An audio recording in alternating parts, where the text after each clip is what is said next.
Given that you're helping create technology that could reshape the destiny of our entire species, who granted you or anyone the moral authority to do that? And how are you personally accountable if you're wrong? Wow, yeah. That's Sam Altman at TED 2025 getting asked a pretty heavy question. Right. Straight to the point about the power, the responsibility Right. of what he's building with AI. It really sets the stage, doesn't it? His talk, it wasn't just showing off cool new tech. He was really digging into some fundamental stuff about, the future we're walking into. Absolutely. And we wanted to unpack some of that today, look at what he actually showed, the questions that came up, and maybe what it all means. Yeah, the implications for how we live, how we work. Definitely. And one of the big things people talked about was seeing the AI in action, Sora, for instance, that image and video generator. Hmm. When it dreamed up those shocking revelations at TED, I mean, that was kind of mind-blowing, wasn't it? That creative ability. It really makes you stop and think how fast things are changing.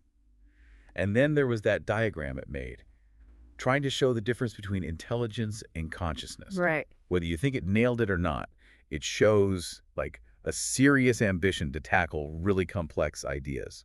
And the reactions were interesting, too. Altman was sort of like, not bad about the TED images. Yeah, pretty casual. But the interviewer seemed genuinely amazed by the consciousness diagram. It tells you something about where they see the edge, maybe. Exactly. And then linking Sora up with GPT-4, Yeah, that integration. it suggests you're getting this powerful reasoning engine combined with this incredible visual creativity. So what does that do to fields like? Well, the interviewer brought up management consulting. Right. Altman touched on that duality, didn't he? The understandable fear about jobs changing, Yeah, the anxiety. but also the flip side, the excitement of having these powerful new tools, Yeah. which, we've seen before with big tech shifts. It's the classic pattern, and it makes you wonder how different jobs might evolve. The examples just kept coming.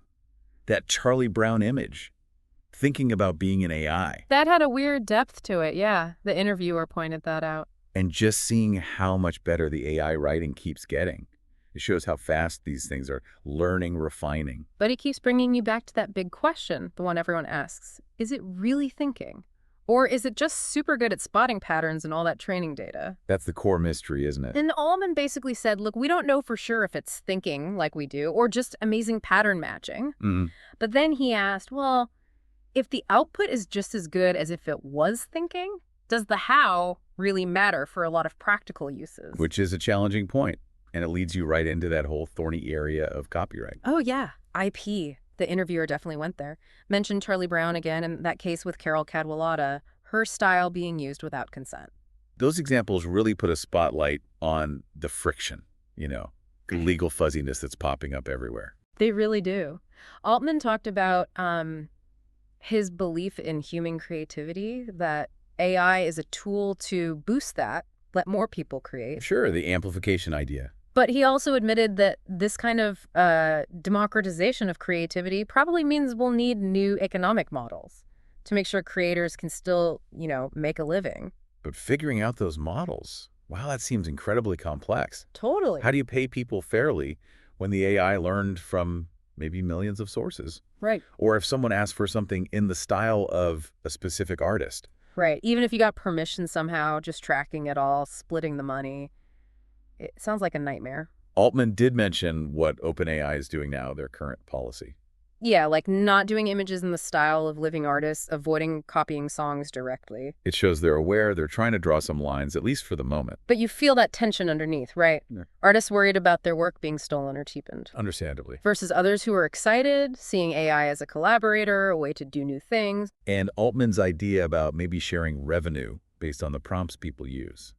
I mean, it's an interesting thought, but it just shows how complicated the solutions might have to be.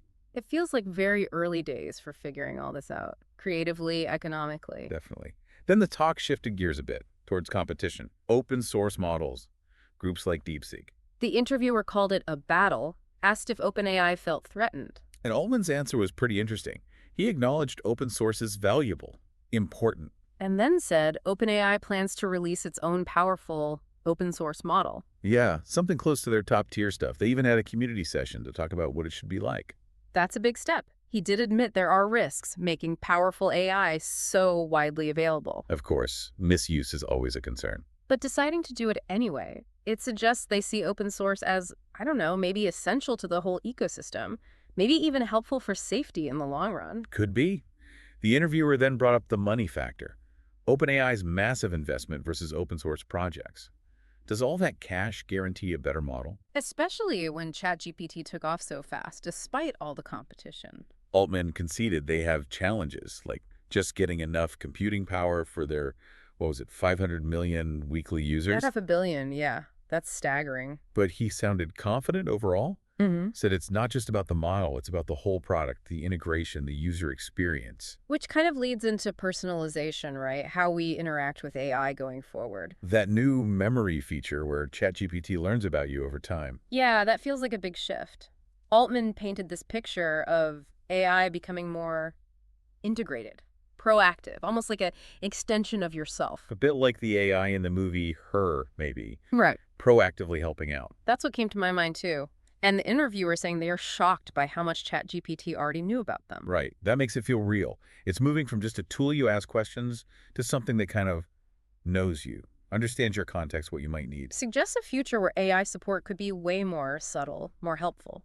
And looking beyond us as individuals, Altman got really excited about science, Yeah, accelerating scientific discovery. Talked about boosting scientists' productivity. potentially leading to breakthroughs in really hard areas like room temperature superconductors, disease research. It's a compelling idea. AI as this superpowered research assistant, finding patterns humans might miss in huge data sets. He also mentioned software development, how much AI has already changed it, and how he thinks another big shift is coming soon. And those stories about engineers having religious-like moments with new AI models. Yeah, that really gives you a sense of the raw power they're seeing internally. But of course, with that kind of power comes the safety discussion, the risks. The interviewer asked him straight up, what's the scariest thing you've seen inside OpenAI? It was good to hear him say, look, there's no secret rogue AI hiding in a server somewhere. Right, no HAL 9000 moment yet. His main worry and where they focus safety efforts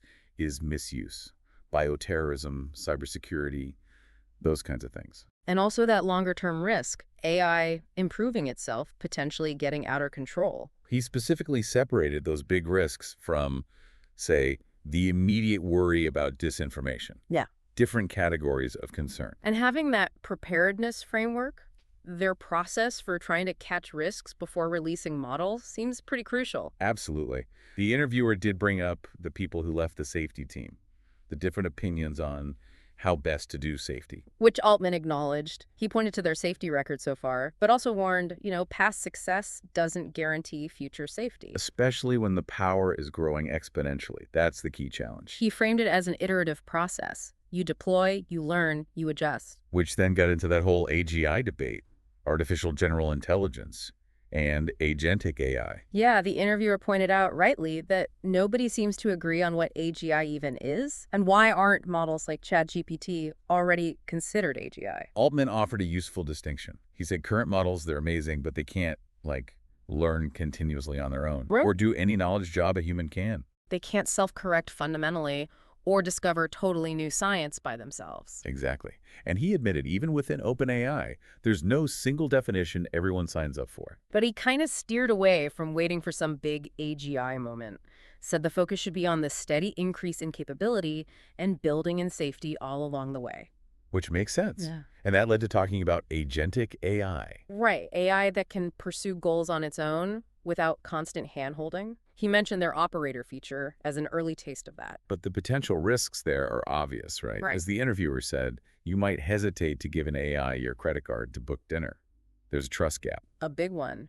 And people like Joshua Bengio warning that agentic AI could be where things really go off the rails. Especially if they're connected to the internet, to our personal stuff. Yeah. It raises the stakes significantly. Altman acknowledged that tension, giving AI more freedom versus keeping control. He used that analogy again, how people felt about using credit cards online initially. He thinks adoption of agentic AI will probably be slow as trust builds. If the safeguards are good enough. And he stressed that for these agentic systems, the quality of the product and its safety are basically inseparable. You can't have one without the other. But what about bad actors? People using widely available agentic AI for harm. That's where he brought up the preparedness framework again. Those internal red lines. They won't cross before releasing powerful stuff. trying to mitigate risks up front. Okay. Then the conversation shifted to that feeling of inevitability, the AI race. The interviewer mentioned Tristan Harris's point that believing it's inevitable might actually make bad outcomes more likely. Altman pushed back a little, said progress often slows down anyway, practical limits, compute power, and also because people are starting to focus more on safety. He suggested there's actually decent communication between most of the big AI labs about safety. Mentioned one exception, interestingly. And then there was that recent change at OpenAI regarding speech harms in the image model. Right, giving users more freedom, basing the rules more on broad user feedback, not just, as he put it, elite opinions. He seemed to prefer getting input from millions of users to figure out collective values, rather than just relying on expert meetings to draw safety lines. Which is an interesting approach. He did admit collective opinion has limits, but hoped AI itself might eventually help us make wiser decisions by synthesizing lots of perspectives. Which brought things full circle, back to that first question about moral authority. The most penetrating question, they call it. Who gave you the right, basically? And are you accountable if it goes wrong? Altman's answer wasn't simple. He acknowledged the good things they've done, but also the criticisms. Reaffirmed the mission, safe AGI benefiting everyone, but admitted the tactics change. Talked about the trade-offs open sourcing versus being cautious. He kind of positioned OpenAI as just one player trying to do this responsibly. Admitted mistakes were made, more will probably happen. The interviewer brought up Elon Musk's ring of power idea. Does having all that influence, that wealth, inevitably corrupt you? Altman's answer was maybe a bit surprising. He said his actual life hasn't changed that much, fundamentally. And he mentioned becoming a father, how that really sharpened his focus on building a positive future, gave it personal weight. So, ending on that note, what did he hope for his son's future? He painted a picture of a world with just unbelievably smart tech, lots of material abundance, super fast change. And individuals being able to achieve way more than we can imagine now. His hope was that future generations would look back at us here now with a mix of pity and nostalgia, pity for our limitations. That's quite an image. It really captures the scale of transformation he expects, the potential, but also, the massive changes ahead. Definitely. It highlights the huge opportunities, but also the huge ethical choices, the weight on Altman and everyone in this field. And it leaves us all thinking, really. As this tech races forward, what are the right choices? Where is the balance between progress and caution? What responsibilities do we all have in shaping this? It's definitely not a conversation that's ending anytime soon.